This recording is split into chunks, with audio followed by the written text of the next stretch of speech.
এবং উলামায়ে কেরামগণকে সতর্ক থাকার জন্য অনুরোধ করছি, যাতে মাদ্রাসায় আপনারা এই ব্যাপারে ছাত্রদেরকে সজাগ রাখবেন, সচেতন করবেন।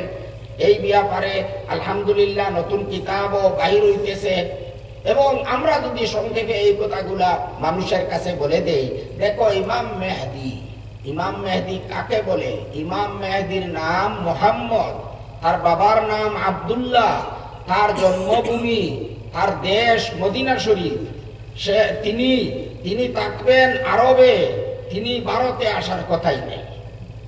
আর তারপর হযরত ঈসা মরিয়মের ছেলে ছিলেন, তিনি আসমানে আছেন, আল্লাহ তাআলা তাকে জীবিত অবস্থায় উঠিয়ে নিয়েছেন। কিয়ামতের পূর্বে হযরত ঈসা আলাইহিস সালামকে আবার আসমান থেকে জমিনে নামিয়ে নেবেন, এবং তিনি কোনো ভারতে আসবেন না। এই যে সিরিয়া, শাম দেশ যেটা সিরিয়ার রাজধানী দামেস্কাস, দিমিস্ক যেটাকে বলা হয়, সেই দিমিস্কে তিনি একটি মিনারার মধ্যে, মসজিদের মিনারা, বড় মসজিদের মিনারায় তিনি অবতীর্ণ হবেন।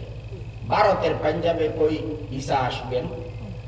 হ্যাঁ, মিথ্যা কোন মানুষের মিথ্যাবাদী হওয়া প্রমাণ করার জন্য এই সামান্য ইলম থাকলেই যথেষ্ট। এই সমস্ত কথা উলামায়ে কেরামদেরকেও বলার প্রয়োজন।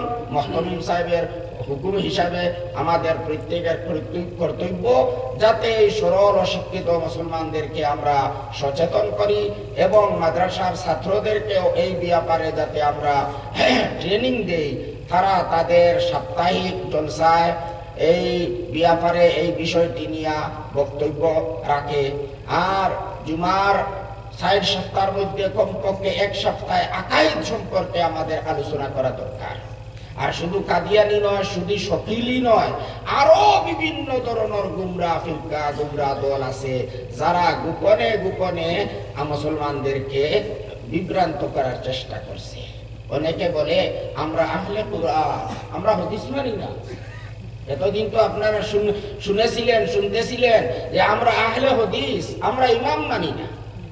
এখন আরো একদল বেরিয়ে আসছে, তারা কয় আমরা আহলে কুরআন, আমরা হাদিস মানি না। এই মিথ্যাবাদীরা কই কুরআন মানে? কুরআন তো লফজের নাম, হাদিস তো কোরআনের অর্থ।